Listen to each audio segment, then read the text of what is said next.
agriculture, more fertilizer, more irrigation, better seed varieties. So it's a modernization of agriculture that allows you to grow more food per hectare.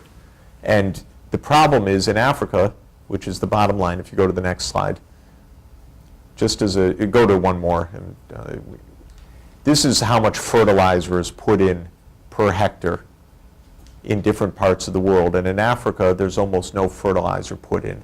This is an example of what I call the poverty trap. The poor are so poor they can't afford fertilizer.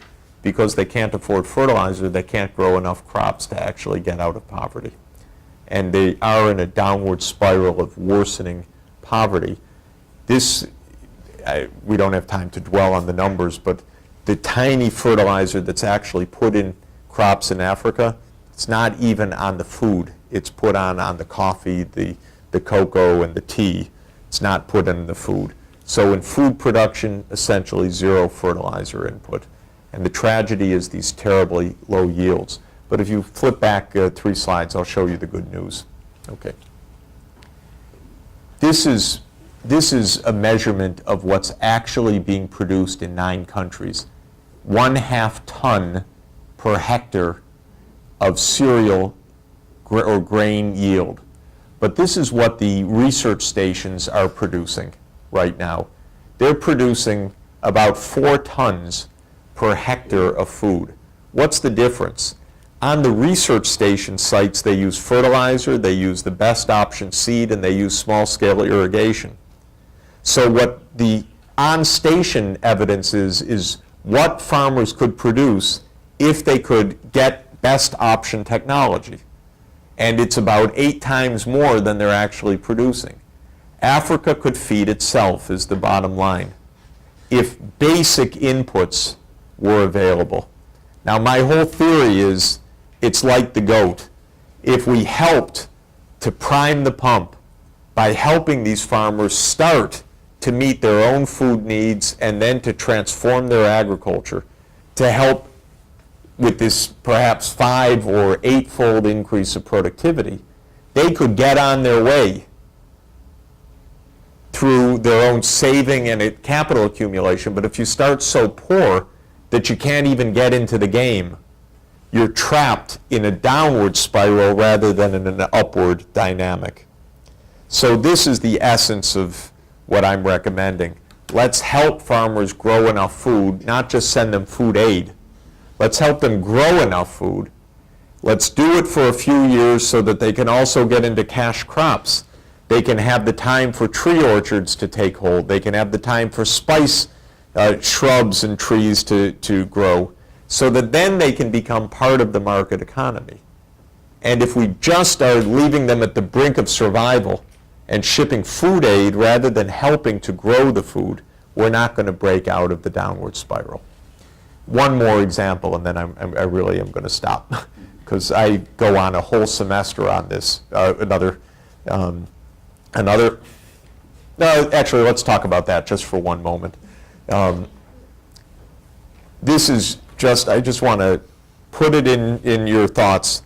This is the actual average rainfall in the Sahel, which is one of the driest places in the world. And that black line is the historical average, and you can kind of see there's a downward trend, although a lot of irregularity as well. And what this paper is about is the idea that there is a downward trend in the Sahel caused by global climate change. And while it's a debated proposition, it's becoming increasingly accepted that it's the global shocks that are leading to these local rainfall declines. Now, it's not sure, but I can tell you surely, because it's important for all your future work, we are in the middle already of global climate change. This isn't a debate for 20 years from now or 30 years from now. It's now. It's now. And this is going to be part of the real life. The Hurricane Katrinas are here for the foreseeable future because we've warmed up the Caribbean. And because of the other changes that are underway, we've created conditions for drought in places that are desperately in need of rainfall. So the vulnerabilities have increased, and we have to be even more clever than before through all sorts of means. One, we should strengthen the levees, and should have done that before. Second, we have to understand the physical risks and the financial risks, and think about insurance in various ways as well. So, not to belabor the point, part of this rainfall issue could, and is increasingly likely seeming to be, man-made in this ironic way. Okay, one more word. Malaria, which you saw at the beginning, is a disease that's related to tropical climate. So if you go to the next picture, this is a study that I did with a number of colleagues at Harvard a few years ago, of asking where are the environmental conditions for malaria most dangerous for malaria transmission. And what shows up unequivocally is Africa. That is the place where malaria transmission intrinsically is likely to be most dangerous. This is part of a differential diagnosis. Africa's malaria is not because they don't care, not because they haven't tried, but because the underlying conditions, and this is the kind of mosquitoes, the temperature, the rainfall, are all leading to terribly intense malaria transmission. And what this suggests is we have to make extra special efforts to control this disease in this environment. Fortunately, we have technologies to do it now. Bed nets and improved medicines and other techniques. But we haven't been doing it. And there are a whole host of other diseases, if you flip to the next picture. Really ugly, awful stuff. With all these awful names like dracunculiasis, which is African guinea worm, which is the disease that President Carter has been doing so much to lead the fight against. Trypanosomiasis, reading from the bottom, this is African sleeping sickness.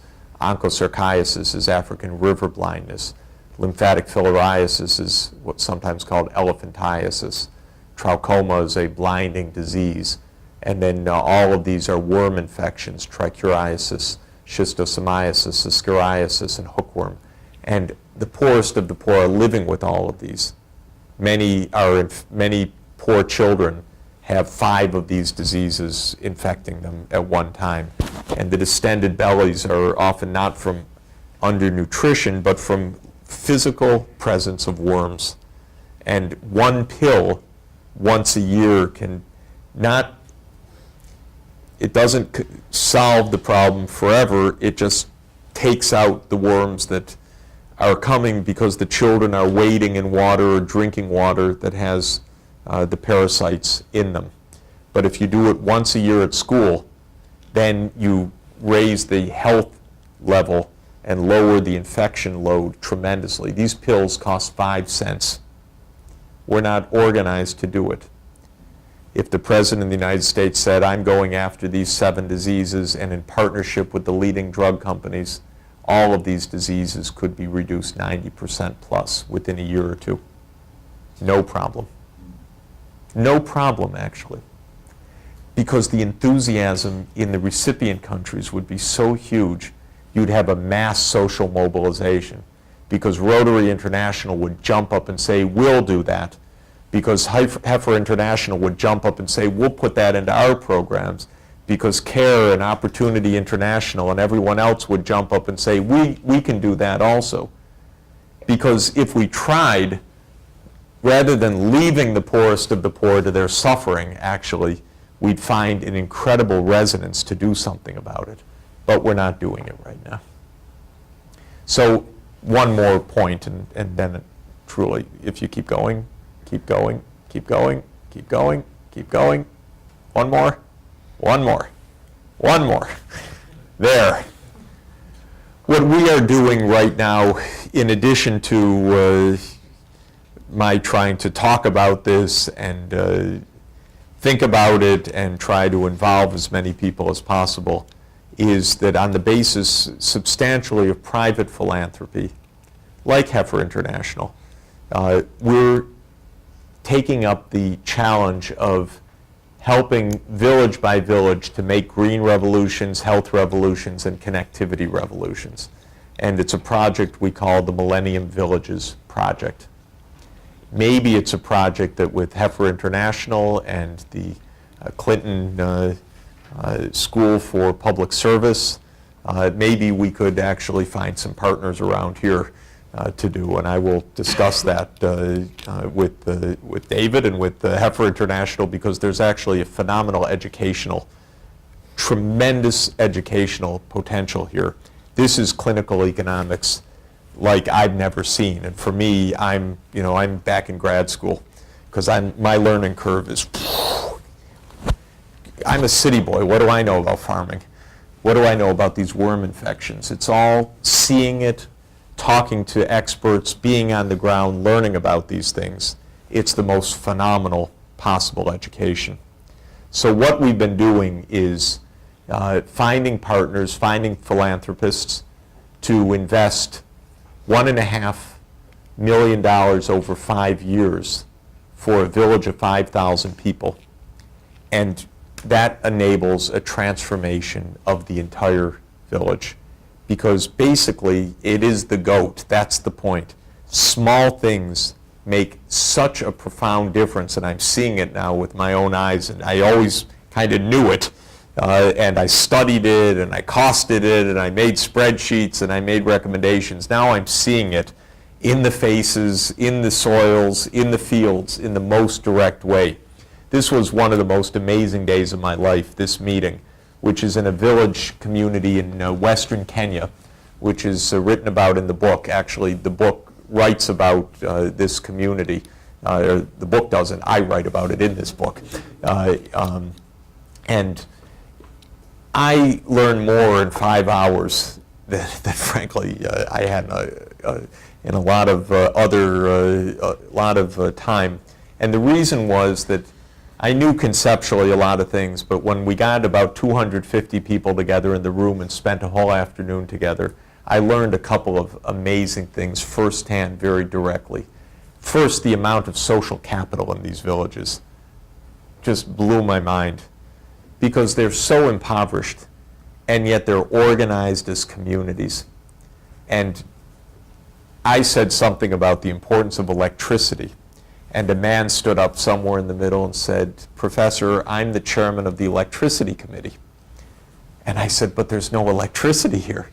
And he said, "Well, we were promised in 1997 electricity, so they asked us to form a committee." And the rest of the electricity committee stood up. Now, in a way, it was poignant, funny, sad, but actually, for me, it was extraordinarily revealing about this society in the village. First, the patients, but second, the organization. Because there's actually an agriculture committee, there's an electricity committee, there's a water committee, there's a school committee, there's a health committee. They have nothing. But they're trying to solve their problems. They just have no tools. But once there's a generator, then there's the electricity committees responsible for its management. Or if there's fertilizer, then the agriculture committee is responsible for how the fertilizer can be honestly distributed to every household without anyone stealing it. And if there's the water committee, it's where to put the 12 improved water points around the village, because you need a community mechanism to make some of these choices. And we're finding this incredible structure everywhere in Africa, where people, it's not just poverty, it's people. And it's not inert people. It's people that they're alive, and they're alive to their reality, and they're alive to their situation, and they want partnership to help them do something, of course. But they're ready to take the lead. They're ready to work around the clock. And they need tools.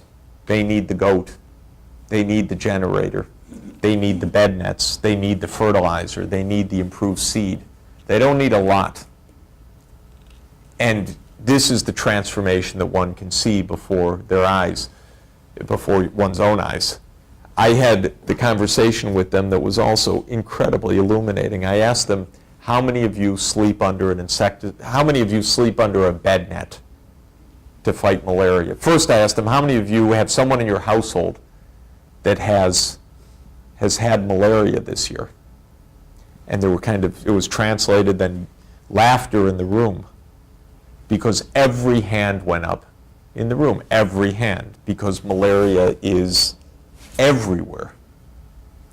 It's super infection, meaning multiple malaria parasites in the blood from multiple bites. It's what's called holoendemic, meaning it's just pervasive. Children are parasitized year-round, even if they don't get clinical cases all the time. So that was the first thing.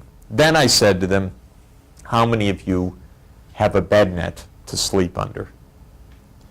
About 3 hands or 5 hands went up in this whole gathering. So there's a lot of mythology about these bed nets. Oh, they're given away, they're too hot to sleep under, doesn't fit the culture. Oh, they're cut up for wedding veils, they're used as fishing nets. This is the kind of 50-font nonsense that circulates around town. I heard it in Washington again yesterday. It's utterly preposterous. So, but anyway, I said maybe they don't like them. How many of you would like a bed net? No, at first I said, wait, how many of you have a bed net? No, second I said, how many of you know about bed nets? Because maybe they never heard of them. Every hand shot up. Also, you want to check that your translation is making sense. So I'd like to go slow and have a detailed conversation. How many of you have heard of bed nets? Everybody. And somebody said, yes, somewhere over there was an experiment with, but all of us know about bed nets. How many of you would like a bed net? Every hand stayed up. So then this woman right there stood up and through the translator said, sir, we can't afford bed nets. Just, it's as simple as that. And then murmurs around the room. And at that moment I learned how to be elected mayor in Africa, because of course I said, we commit, everybody will have a bed net. Cheers! And it's an exciting moment, I love a little dose of populism in this. And it's part of our project that we don't think you should sell bed nets to people without money, but we believe you actually give them out. And we have mobilized a company, the one that produces long-lasting insecticide-treated nets, Sumitomo Chemical Company, and they've given us a donation of 336,000 bed nets to hand out to every sleeping site in the 100 villages where we're working around Africa. So and it takes 1 day to get the entire village covered. It takes 1 day to cover 50,000 people.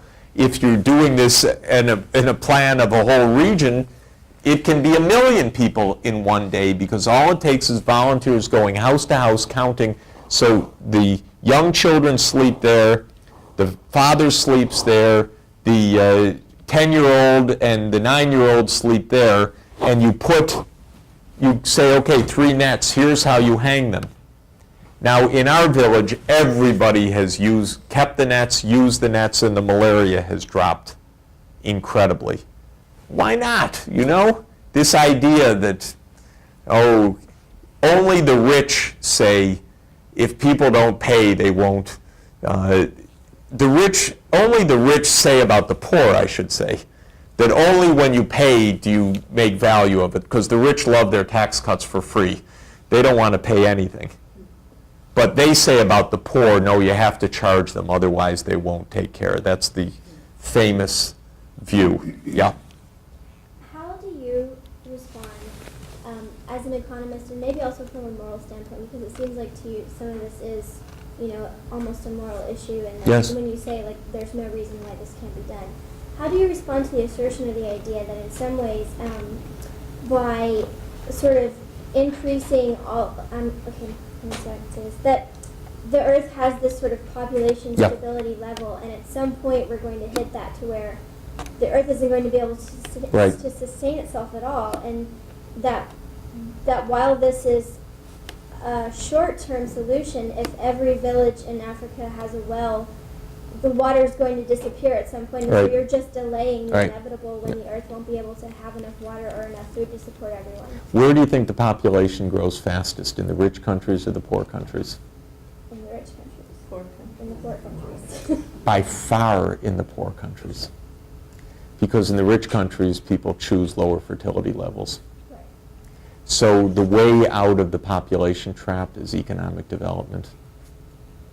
Sure, but So can you go further with that? then? So the first point is that these places right now have what's called a total fertility rate, which is the statistical average of number of children per mother, around 6 or 7.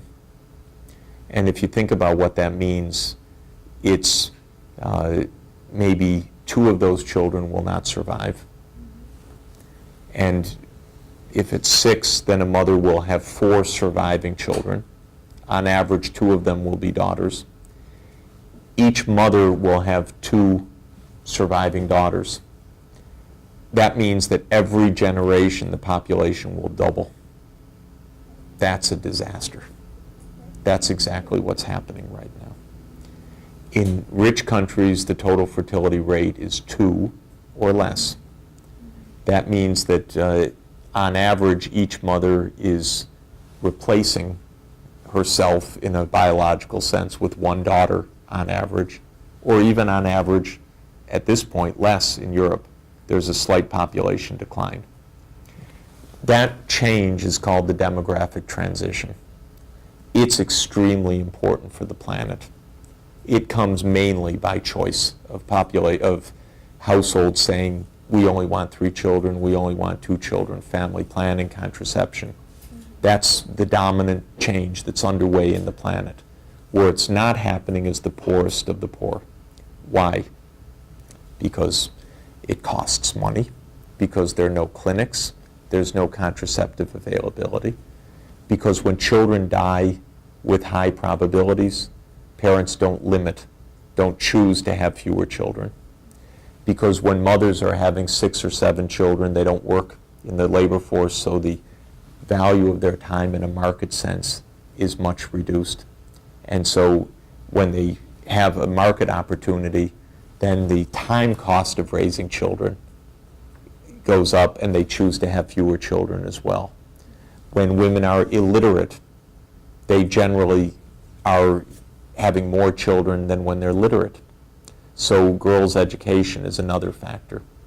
So I believe that it's important for the planet to reach a stable population, but to reach it not through people dying of starvation, but to reach it through economic development. We're actually probably on a course of stabilization of the world's population. The UN estimates that that'll happen in the year 2071 right now. That's the medium forecast of the UN Population Division. It peaks at 9.1 billion. We're at 6.5 billion right now. So that would be adding 2.6 billion people. That's too much. And that transition could come a lot faster if we actually invest in child survival. That will actually speed the stabilization of the population, because the drop of fertility will be even faster than the drop of mortality. That's the lesson all over the world. Child survival, girls' education, women's empowerment, economic opportunity. And you could get the fertility rates by choice down enormously in a short period of time. That, I think, is important. Now, there's another part of the question, which isn't about population, but is about income levels. And about, let's say that you reach a stable population. What about the level of each person's consumption in that stable population? Aren't we going to eat ourselves out of the planet? Aren't we going to... Now, I believe 2 things about this. First, the ecological footprint of the rich, so-called, or the ecological footprint, so-called, of the rich, to get the punctuation right, is much higher than the ecological footprint of the poor. An order of magnitude or more higher. So I don't want to balance the Earth's sustainability on the deaths of the poor. I think that that's not the right way to look at it. The biggest transformations that are taking place are through the heavy burden that the rich are imposing in the energy that we're using, in the fish that we're feeding ourselves, in the tropical logging, and in many other things, though population goes right up there as another factor. So we need to find sustainable ways for the planet to allow the poor to get richer, ideally without the rich having to get poorer. But I don't want to say, sorry, we're going to live the way we're living, so it's not right to help these people. I think that's neither analytically right, nor do I believe it's a viable answer, nor do I believe it's going to save us from the real ecological problems that we ourselves are doing the most to contribute to, like the global climate change. We're actually impacting them vastly more than they're impacting us. So that's another talk, and it's my next book, actually, which is about sustainable development. I believe, just like I believe with extreme poverty, that if we think about these issues in a very hard-headed, knowledge-based but practical way, we actually can square the circle of having higher incomes in the world and environmental sustainability. We just need to be a lot smarter about it. And the answer is not to drill oil in the Alaska Wildlife Reserve. And it's not to say, we're so desperate for the next 6 months of oil, we'll take that anywhere. Or we don't want to lose any of our GNP, so we'll continue with the climate change and have more Hurricane Katrinas in the future. It's rather to think really carefully about what our options are. It's more sustainable energy systems. It's more efficient water use. It is population stabilization, exactly what you've said. It's aquaculture rather than open fishing in the oceans. It's learning to love it's learning to love vegetarian fish more than carnivorous fish. So a little bit more tilapia and carp and a little bit less salmon, because that'll actually help sustain the oceans more. It's much more intelligent ways to raise cattle, and rather than mass extensive pasture land farming, because we will eat ourselves out of house and home at the way we're going, but it's mainly the rich world that's and the rise of China and India and so forth, that's going to put incredible demands on the planet. So I think your instinct is right, completely. This is a real issue. I would say that even at today's level of economic activity, we are not sustainable in what we're doing. We're not holding our own on the planet right now, even just where we are. And yet, it's likely that there'll be a lot more people and a lot more economic activity. But it's not the poorest of the poor that need to die for our sins. And they're not the ones that are making, and it's not even sins, let me get the language exactly right, for our consumption. And it's probably also not the case that we have to impoverish ourselves in order to find sustainability. We just have to be a lot smarter. And we have to not duck the issue and pretend it's not there. That's the biggest mistake we're making. The president doesn't want to look at this because he thinks he's going to lose the votes in West Virginia if he talks about greenhouse gases and coal. But if he were better advised, then he'd understand that there are technologies to use coal safely and that would do a lot less climate damage. And he'd be promoting those much more actively. And he'd be leading rather than ducking the issues. And so that's, I think, the answer. You're exactly right, but let's not do it through this kind of suffering, because it won't work.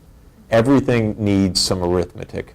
And the arithmetic is, even if every one of these people has enough water and electricity doesn't change the global equation. We're still unsustainable.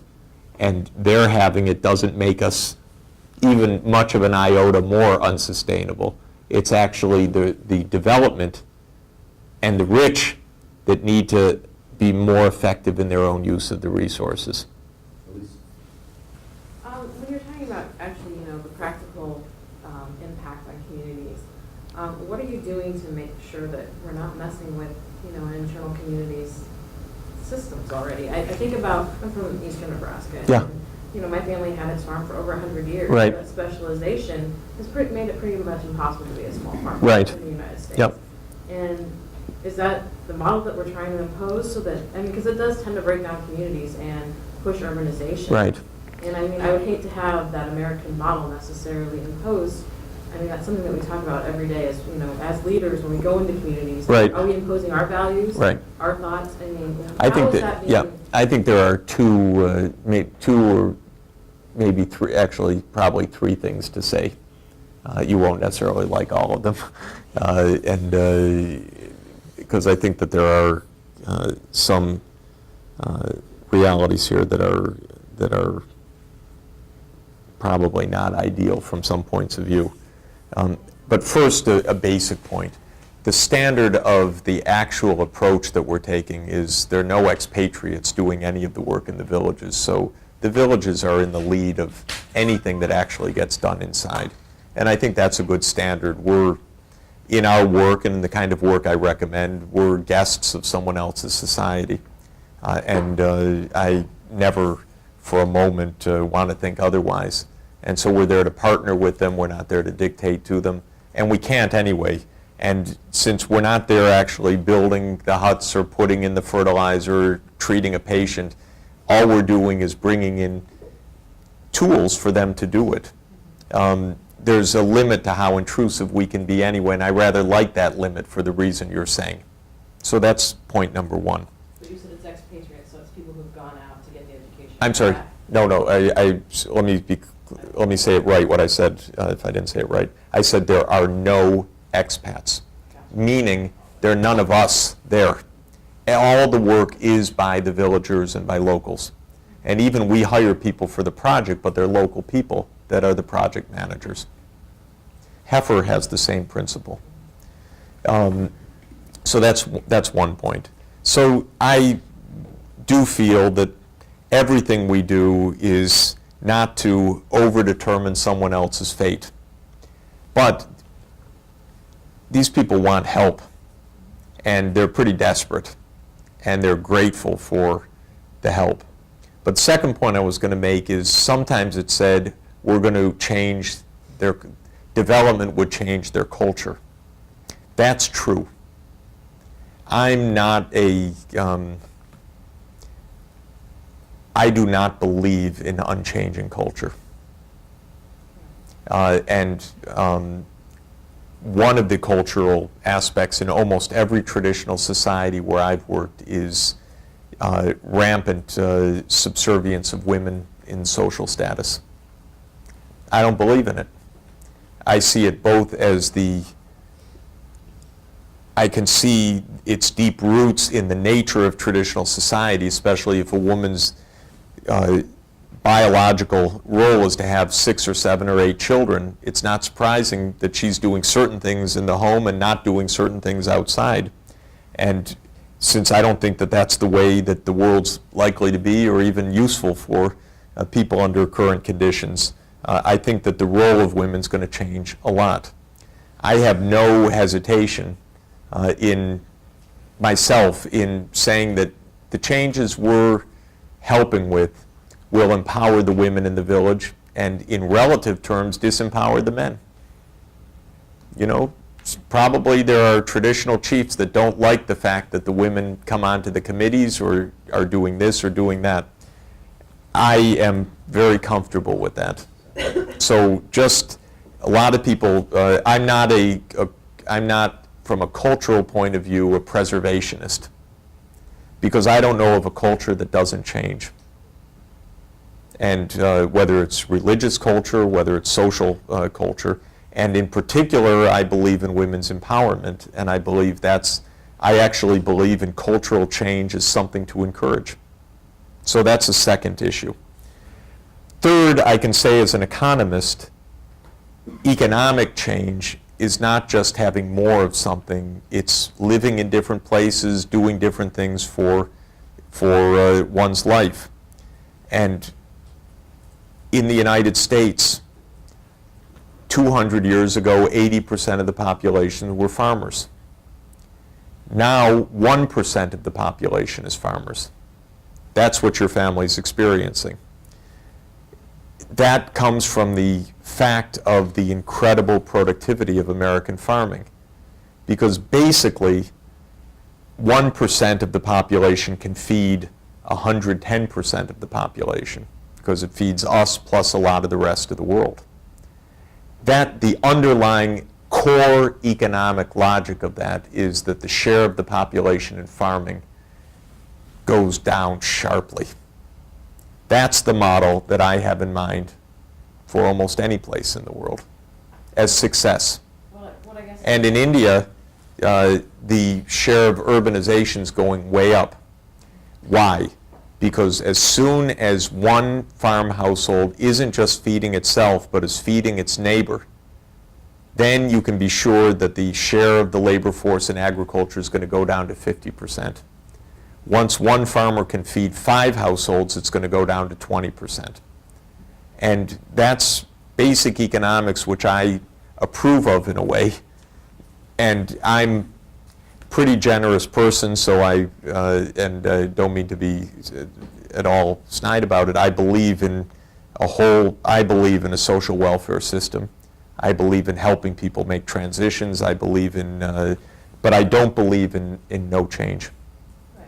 I guess my question was really about specialization. Yep. Though, if we keep going down the specialization model, that creates that whole urbanization process much faster than when farms are diversified. Yeah. I mean, is that a completely unviable economic model? No, and in the first year of this village, we helped them grow maize, but in the second year, they're growing 10 crops. So actually, a good model of proper tropical agriculture anyway is not monoculture. It's diversification, but it won't stop this story. If you look at a map of urbanization against income level, you'll see it's almost a straight line. And it's a very powerful rising trend. And let me suggest another thing you could graph. And if I'm wrong, let me know. Do a scatter plot of, say, child mortality rates on the x-axis and urbanization on the y-axis. And you'll also find that there's a negative relationship there. As high urbanization is associated with low child mortality, low urbanization with high child mortality. That's not causation. That is to say that the transformations that lead to more survival are the same transformations that lead to urbanization. It's not that children are safer in cities, although there's a bit of that because the clinic's more accessible typically. It's that economic transformation, economic development is really part and parcel of urbanization, or urbanization is part and parcel of economic development. And the reason is that the basic, deep economic reason is that most economic activity benefits from face-to-face contact. And just about the only kind that doesn't is face-to-land contact. So and that means that agriculture needs large spaces and low population densities, but industry and services need high densities. So people move to cities when they're not farmers, because if you're going to be an investment banker, it's hard to do it alone. If you're going to be a healthcare provider, it's hard to do it in a rural area. And so the natural change is to cities. And you're in a generation and in a family and coming from a place that's seeing that transition right now. But most of America has gone through that in the last 100 years, sometimes painfully, sometimes because of great opportunities of the children. David Lambert is our guest today. David, your fortunate for to me be with the this class program. again. Thank you, and pleasure to be with you. Thank you very much. Great. In an ideal world, you and the Major General you talked about would be a few feet away from the Oval Office giving that advice. Are you encouraged to think within the power structure of our government there is any good advice going like yours? And what are the sources, if there may be? I had a great time in Washington yesterday, which is unusual for me, unfortunately. But I had a wonderful meeting in the evening, which I hope will turn into something useful, at the Millennium Challenge Corporation, which is a new initiative of the government, which I have been very critical of for its slow start. There's a new head of it, Ambassador John Danilovich, and we had a terrific time yesterday. I was feeling good about showing him these slides, and he was feeling good about the role that the Millennium Challenge Corporation might play in an African Green Revolution. So we started to talk about some very practical things. That was heartening. And his staff emailed me the contacts in 6 African countries to pursue the discussion on a very practical level, and my staff and colleagues have called out to these countries today, so we're trying to get something moving. That's the good news. The bad news is that until recently, at least, our country has been asleep at the switch in this. It's been 25 years of decline of this effort. And the 90s, we had a decline of foreign aid during the Clinton administration. I know the president says that, through a Republican Congress, he couldn't get things through. I've believed all along, unproven, that this is a nonpartisan, bipartisan issue, that we ought to be able to reach everybody with some good explanations. And now President Clinton's really leading on this tremendously, and I think he's going to help turn the tide also.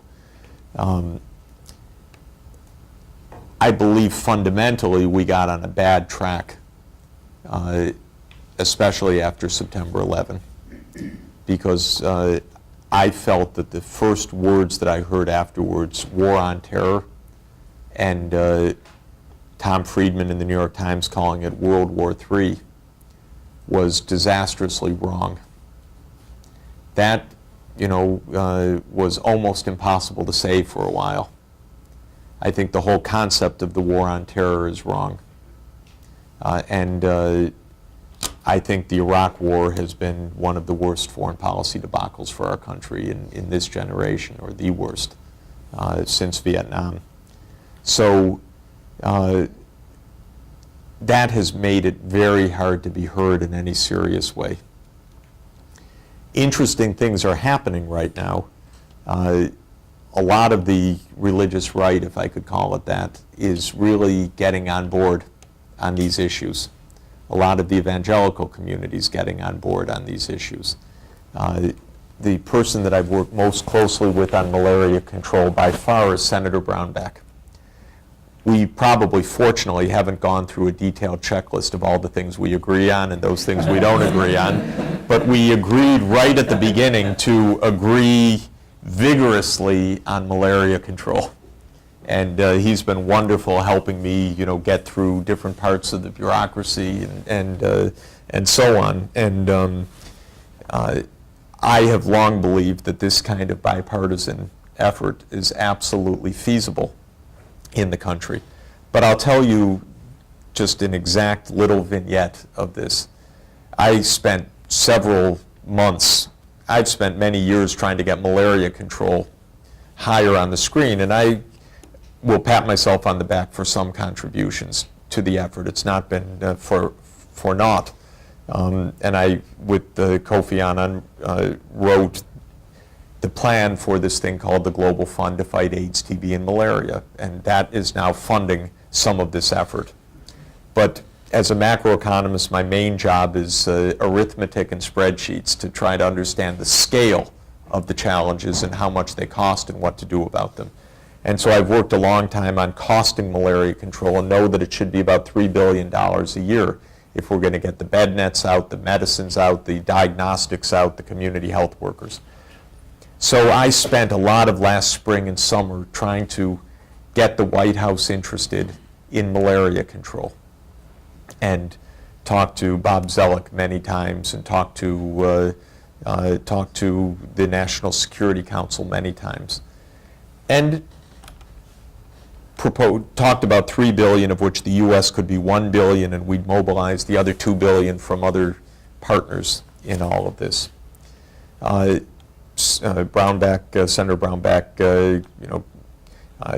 helped get all of this in front of the head of OMB and the senior staff of OMB and so forth. So we found each and every way. President went to the G8 summit and he announced a malaria initiative. And I know that it was some of this prodding that made a difference. But they announced $1.2 billion over 5 years rather than $1 billion a year. Probably because I'm not good enough politician, I can't give them credit because I'm too pained by the arithmetic of it. 1.2 billion is 21 hours of Pentagon spending per year, because we're spending 1.4 billion on the Pentagon right now per day. So they couldn't do more than a day's Pentagon spending for a 5-year program. To me, that's really a wrong orientation for the country, deeply wrong. So my metric is in Pentagon days, and I think we're just way off track in our military approach to things. And in this sense, I'm not sure the White House can get off of it, not this White House, because in the end they announced something. They're quite proud of it, actually. You know, I said in the White House in February 2001, AIDS will be good politics for you if you do something on AIDS control. This is not dangerous politics. 2 years later, they announced the same program I handed them on February 2001, a $3 billion a year program. And it turned out to be terrific politics for them in one sense. I don't know how terrific, but the president mentions it dozens or hundreds of times. Obviously, he's proud of it himself, I know that. But he also thinks it's good to show compassion and conservatism. So I don't believe this is dangerous at all. I think, though, that tax cuts of $250 billion a year and increased military spending of $250 billion a year has left us in a real mess.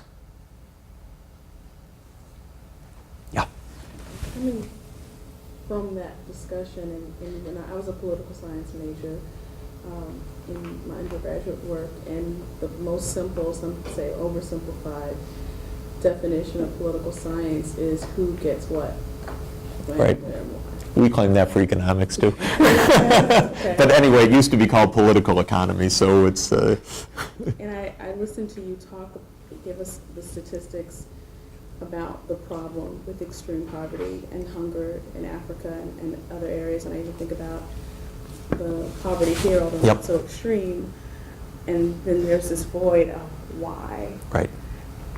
And obviously, even if we don't find the specific reason, part of the solution is redefining or changing the paradigm. Yes, exactly. Which obviously That's is controlled exactly by right. the politics. So I'm wondering what you see as that part of the Good. solution in redefining that paradigm. Good. And the second part of my question, so I can be done, Right. is I'm wondering what your thoughts are on the role that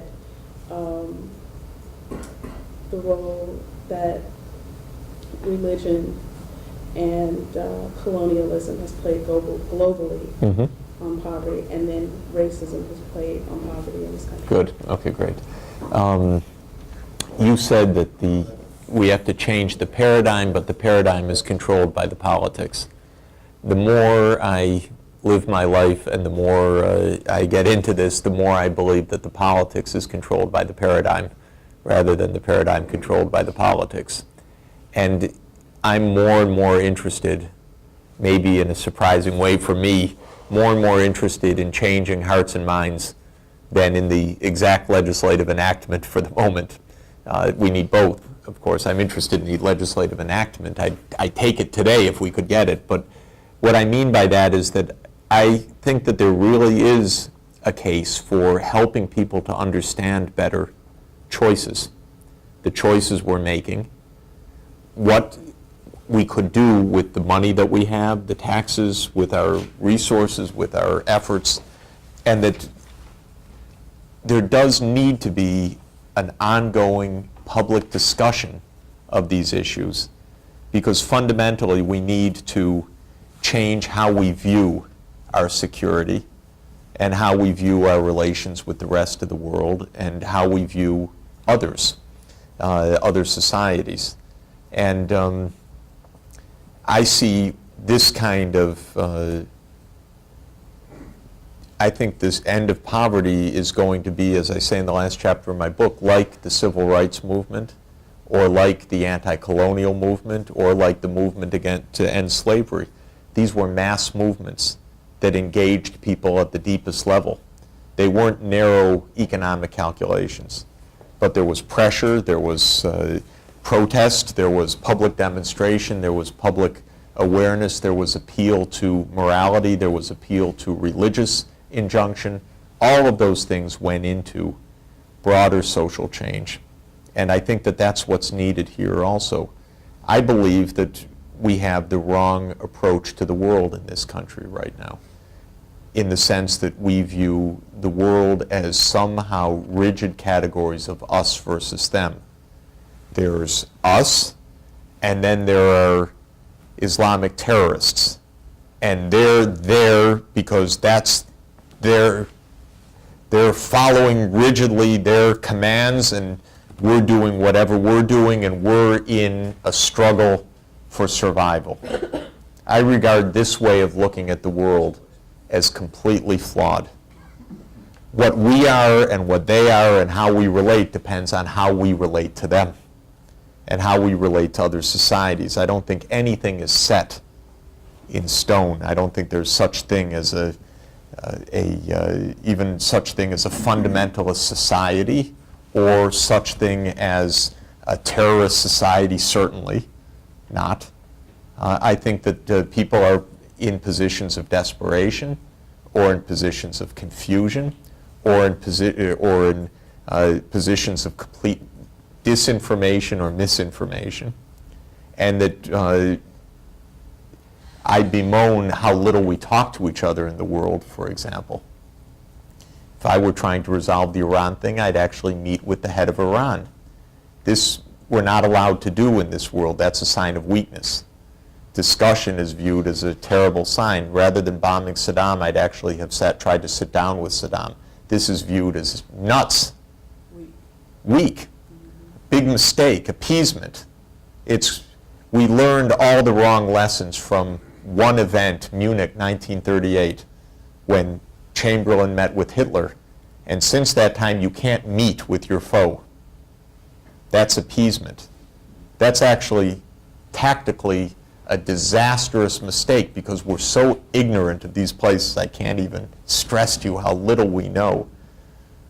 And so it doesn't surprise me that we can't do anything right in Iraq, because it's shocking how little was known.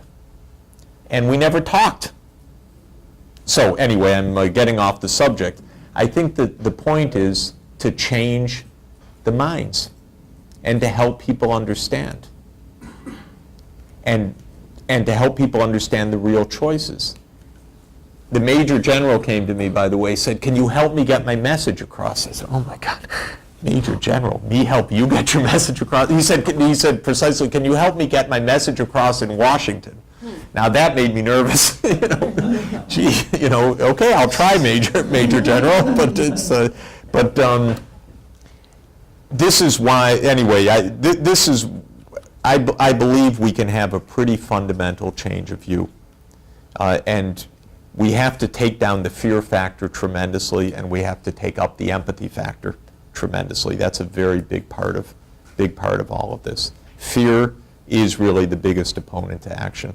The fear of the poor is mainly the fear that we're going to somehow get sucked in And it's, we don't want to be poor, so we don't want to have anything to do with this. Racism plays a tremendous role. There's no question. People are ready to believe things about Africa that know nothing about anything because of racism, in my opinion. There is a very famous psychology experiment, which you probably know about, of the white person mugging the black person in the subway. Have you seen this? It's a very famous psychology test of a picture of a mugging taking place, and a white person has a knife to a black person.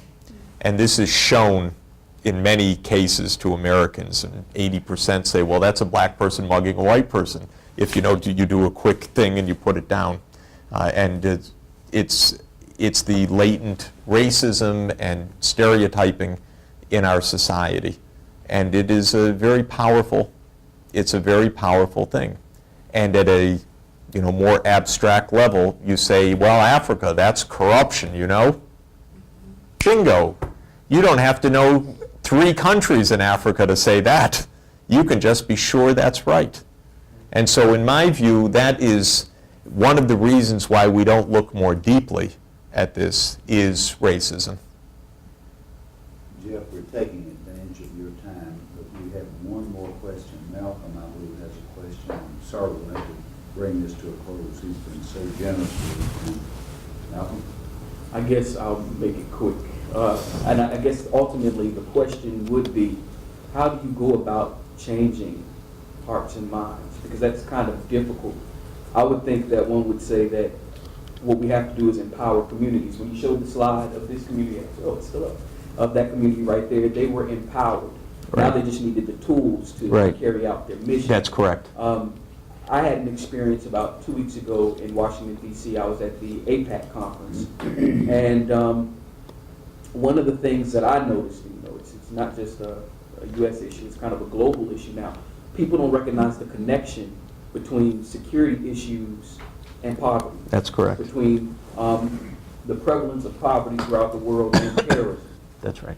And so when there are three major candidates running for prime minister in Israel, Ehud Olmert for the Kadima Party, Benjamin Netanyahu for Likud, and Amir Peretz for Labor. For the Labor Party. And when Peretz gave his speech, it was via satellite, he talked about, of course, strong Israel, strong defense, but we have to recognize that unless we address the issues of poverty and discrimination that affect the Palestinians, of poverty throughout the Arab world, we're going to still have a lot of the problems that we face. Exactly. And no one wanted to hear that. Right. But everyone gave a lot of applause to Richard Pearl and those who said, Yeah, you were in all Washington. options on the table, military, full force Right. if we have to. And so I'm wondering, at the end of the day, how do you empower people to, first of all, empower these communities, Yep. and also give them the tools that they need. You talked about bed nets and all like that. Maybe it's the optimist in me, but Africa has a lot of resources. Right. So how do these community members recognize some of the resources that they have around and start making their own bed nets? Yeah. Or maybe a low-cost solution to the Mhm. problem instead of waiting for a company to give them Right. those things. And then for other people in the United States and throughout the developed